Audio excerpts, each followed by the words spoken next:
बिस्मिल्लाहिर्रहमानिर्रहीम। अस्सलाम वालेकुम। आज हम बात करेंगे फ़ौजदारी मुकदमात के हवाले से बड़ी अहम तरमीम सामने आई हैं और ये वज़ीर-ए-आज़म इमरान खान की तरफ से आज ऐलान किया गया है और ये तोहफ़ा है इस हुकूमत का पूरी कौम के लिए। जब तक हमारा फ़ौजदारी निज़ाम दुरुस्त नहीं होगा तब तक हमारे मुल्क से जो क्राइम है वो ख़त्म नहीं हो सकता।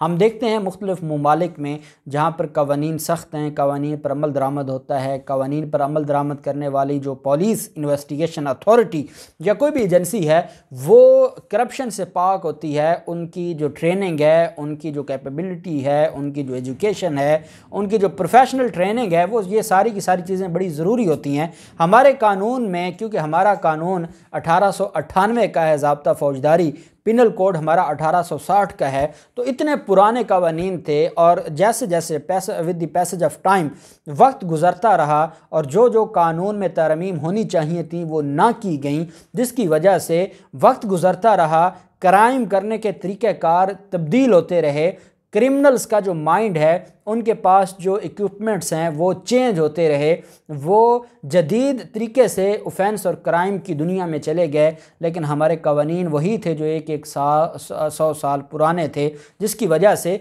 मीट नहीं कर सके वो जस्टिस को और वो इन क्रिमिनल्स की जो जस्टिस सिस्टम की जो रिक्वायरमेंट्स थी उनको मीट ना कर सका हमारा कानून, फ़ौजदारी कानून। और यही वजह है कि ये जो वज़ीर-ए-आज़म इमरान खान की तरफ से ज़ाब्ता फ़ौजदारी में तरमीम लाई गई हैं, ये पाकिस्तान की तारीख़ में पहली दफ़ा ज़ाब्ता फ़ौजदारी में इतने बड़े लेवल पर काम किया गया है। बदकिस्मती से हमारी साबिक़ा हुकूमतों ने इसके ऊपर काम ही नहीं किया। आज भी जब हम ज़ाब्ता फ़ौजदारी पढ़ते हैं तो वो शिक्के मौजूद हैं जो बरतानवी दौर में, जब बरतानिया काबिज़ था बरे-सग़ीर पर, और उस वक्त जो उनका निज़ाम हुआ करता था उस निज़ाम से रिलेटेड शिक्के आज भी ज़ाब्ता फ़ौजदारी में मौजूद हैं, जिनका प्रैक्टिकली कहीं कोई फ़ायदा नहीं है, लेकिन आज तक किसी ने उनको ओमिट नहीं किया। हमारे कानून से किसी के पास टाइम ही नहीं था इन चीज़ों के लिए। जब तक आप प्रोटेक्शन नहीं देंगे अपने शहरियों को, कैसे मुआशरा बेहतरी की तरफ जाएगा, कैसे मुआशरा अच्छाई की तरफ जाएगा, कैसे मुआशरा तरक्की करेगा, ये सारी चीज़ें बड़ी अहम थी। लेकिन बदकिस्मती यह है कि इसके ऊपर काम ना हुआ। अब ये जो तरमीम लाई गई हैं इनको मुख्तसर मैं आपके सामने रखूँगा। जो चीदा बातें हैं, मोटी बातें, वो मैं आपके सामने रखूँगा। इनमें एक तो मनशियात केसेस में सज़ाए मौत को ख़त्म किया गया है। बहुत बड़ा कंसेप्ट था मनशियात केसेस में जो सज़ाए मौत का, और जो सज़ाए मौत दी जाती थी और इसका रेशो बहुत ज़्यादा था इस पर, क्योंकि अब सज़ाए मौत के हवाले से जो मैटर्स हैं, मर्डर के केसेस हैं, एंटी टेररिज्म के, रेप को भी सज़ाए मौत जो है वो उसकी सज़ा डिक्लेयर की गई है, तो मंशियात को उससे निकाल दिया गया और मंशियात केसेस में सज़ाए मौत ख़त्म। ख़वातीन की जासूसी जुर्म, ज़ाब्ता फ़ौजदारी की तफसीलात ये जो हैं वो सामने आ गई हैं। जो ख़वातीन की जासूसी करेगा उसको भी जुर्म डिक्लेयर किया गया है। मुल्ज़मान के मुआयने के लिए मेडिकल बोर्ड में माहिर नफ्सियात शामिल होंगे।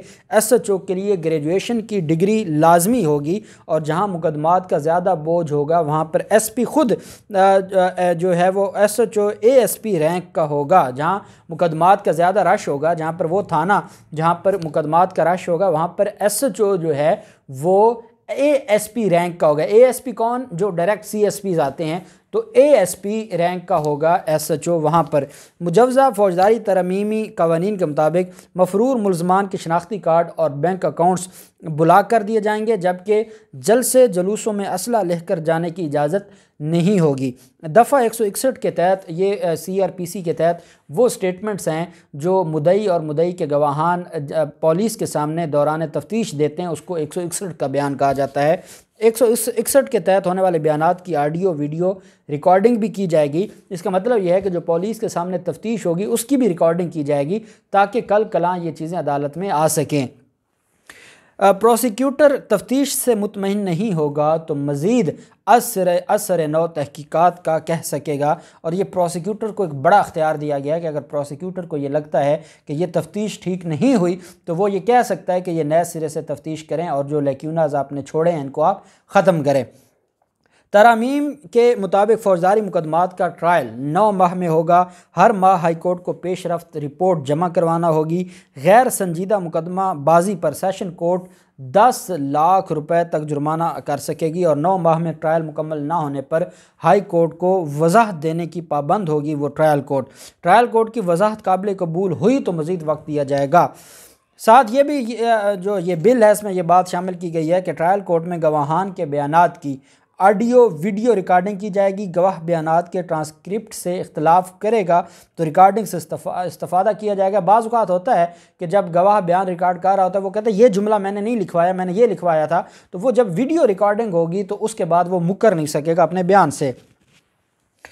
اس کے بعد گواہ عدالت میں نہ آئے تو ویڈیو لنک پر بیان وہ ریکارڈ کروا سکے گا، جبکہ بیرون ملک مقیم گواہان بھی مجاز افسر کی موجودگی میں بیان ریکارڈ کروا سکے گا۔ ترامیم کے مطابق فوجداری مقدمات میں 3 دن سے زیادہ کا التوا نہیں دیا جائے گا۔ 3 دن سے زیادہ التوا دینے پر ٹرائل کورٹ کو وجوہات بتانا ہوں گی۔ اس کے علاوہ فوجداری ریفارمز میں منشیات مقدمات میں سزائے موت ختم کرنے کی بھی تجویز دی گئی ہے، اور کہا گیا ہے کہ سزائے موت کی جگہ مجرم کو باقی تمام زندگی جیل میں گزارنے کی سزا ہوگی۔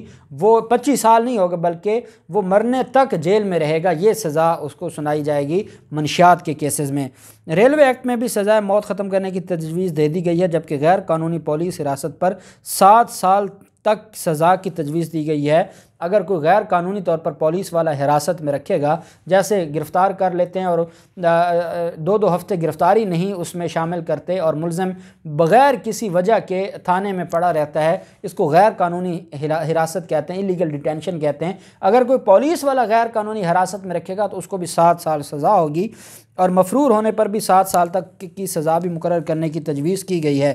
فوجداری قوانین کے مجوزہ ترامیم کے مطابق خواتین کی جاسوسی اور پیچھا کرنے کو بھی جرم قرار دینے کی تجویز پیش کی گئی ہے، جبکہ کوئلے پر چلنے اور کسی کو پانی میں پھینکنے کو بھی جرم قرار دینے کی تجویز دی گئی ہے۔ ترامیم میں یہ بھی لکھا گیا ہے کہ آڈیو، ویڈیو اور ای میلز بھی قابل قبول شواہد تصور ہوں گے۔ ویڈیو درست ثابت ہو تو بنانے والے کی عدالت میں پیشی کی ضرورت نہیں ہے۔ صرف اس ویڈیو کی اگر تصدیق کر لی جائے کہ یہ ویڈیو درست ہے اور فرانزک لیبارٹری اس کی تصدیق کر دے تو پھر اس کے بعد جس نے یہ ویڈیو بنائی ہے اس کو عدالت میں بلا کے اس کا بیان ضروری نہیں ہوگا کہ پھر 2 ماہ اسی میں گزر جائیں، بلکہ اس سارے معاملے کے اوپر یہ دیکھا جائے گا۔ یہ ایک وہ مجوزہ ترامیم ہے اور یہ بل ہے ترامیم کا جو وزیر اعظم عمران خان نے قوم کے سامنے آج متعارف کروایا ہے، اور اس کی وجہ یہ ہے کہ یہ بہت ضروری تھا، اور اگر یہ چیزیں نہیں ہوں گی تو ہمارے معاشرے سے کبھی بھی کرائم ختم نہیں ہوگا۔ ہمارے معاشرے میں جس طریقے سے کرمنل جو ٹرائل ہے اور وہ 6 سال تک پڑا رہتا ہے۔ ابھی میں آپ کو ہائی کورٹ کا بتاؤں، جو اپیلیں ہیں، مرڈر اپیلیں، ابھی 2016-17 کی اپیلوں کی باری آئی ہے، جن کے 2016-17 میں جن کو سزائیں ہوئی تھی، اب 5 سال کے بعد ان کی اپیلوں پر ہیرنگ شروع ہوئی ہے۔ جو 2019-20-21 والے ہیں وہ تو ابھی ان کی باری آئے گی 2025-26 میں۔